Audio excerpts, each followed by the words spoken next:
નમસ્કાર, આપ જોઈ રહ્યા છો TV9 અત્યારસીના તમામ ખાસ સમાચારો સાથે હું છું ઝરણા સોની। જેમાં સૌથી પહેલા વાત કરવાની છે સુરતના વિવાદાસ્પદ ભૂતિયા ડિમોલિશનની। તો નાસિરનગરમાં થયેલા ભૂતિયા ડિમોલિશનના મામલે ભૂતિયા ડિમોલિશન અંગે તપાસ આદેશ આપી દેવાયા છે। કોઈને પણ છોડવામાં નહીં આવે તેવું નિવેદન આપ્યું છે ડેપ્યુટી મેયરે। તેઓએ કહ્યું છે કે આ ખૂબ જ ગંભીર બનાવ છે। તપાસ બાદ ગુનેગારો સામે કાર્યવાહી કરવામાં આવશે અને જરૂર પડશે તો ફરિયાદ પણ કરવામાં આવશે।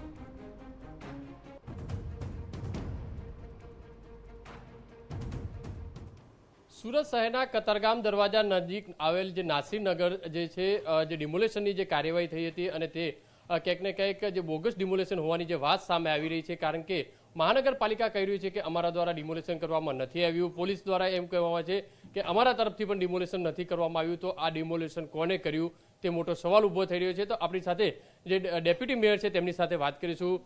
સાહેબ, કઈ રીતની જે તમને જાણ થઈ છે, જે ડિમોલેશન બોગસ છે એની વાત સામે આવી રહી છે, કઈ રીતે તપાસ કઈ રીતે જોઈ રહ્યા છો તમે?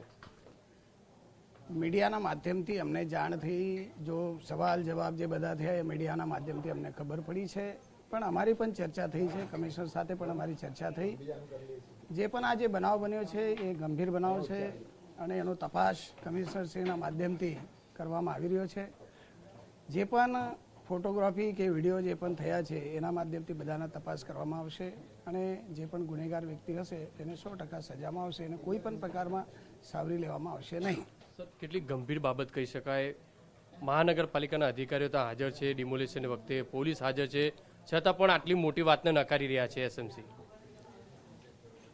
ભલે વાતને નકારી રહ્યા છે એ તો પ્રશ્ન છે, પણ જે મીડિયામાં આવ્યું છે, જે સોશિયલ મીડિયામાં આવ્યું છે એના માધ્યમથી તો ઓળખાણ થવાની જ છે, એમાં કોઈ શંકા જ નથી। જે પણ એમાં સામે આવશે એના પર પગલાં લેવામાં આવશે। સાહેબ, કોના કોના દ્વારા મીટિંગ થઈ, શું સૂચનાઓ આપવામાં આવી છે? હજુ મીટિંગ કોઈ પ્રકારની અમારી થઈ નથી, ઓરલ અમારી વાત થઈ છે। શું વાત થઈ, કોના? કે ભાઈ જે પણ એમાં ગુનેગાર હશે એને સજા આપવામાં આવશે તપાસ કરીને।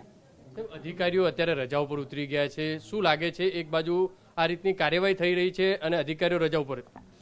ગુનેગાર જે પણ ગુનેગાર હોય ગમે તે ભીડમાં જાય, છેલ્લે ગુનાનો જે પાપ હોય એ કંઈ છુપી જતો નથી, એ તો સામે આવે જ છે। કોઈ પણ હોય, એમાં હું હોય કે અધિકારી હોય, કોઈ પણ હોય, એ ભોગવું તો પડશે જ। જે પણ આ બોગસ ડિમોલેશનની અંદર કાર્યવાહી ચોક્કસપણે થશે? કેમ નહીં થાય? કાર્યવાહી થવું જોઈએ, એ અમારી પણ માંગણી છે। થશે ખરી એવું કહું છું?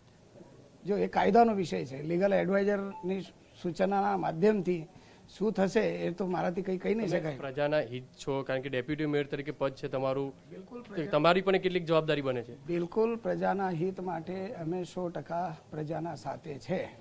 શું માંગ કરી રહ્યા છો ડેપ્યુટી મેયર તરીકે? બસ જે પણ ગુનેગાર હશે એને કડક સજા થવું જોઈએ, એ જ અમારી માંગણી છે।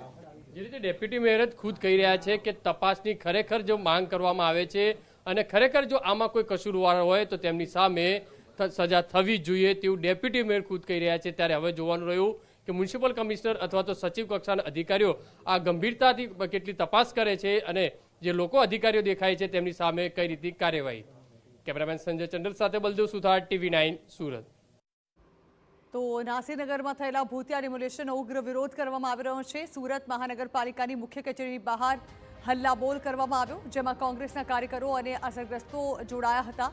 ભૂતિયા ડિમોલેશનની તપાસની માંગ સાથે દેખાવો કરવામાં આવ્યા અને જવાબદારો સામે કાર્યવાહી કરવાની ઉગ્ર માંગ ઉઠી છે।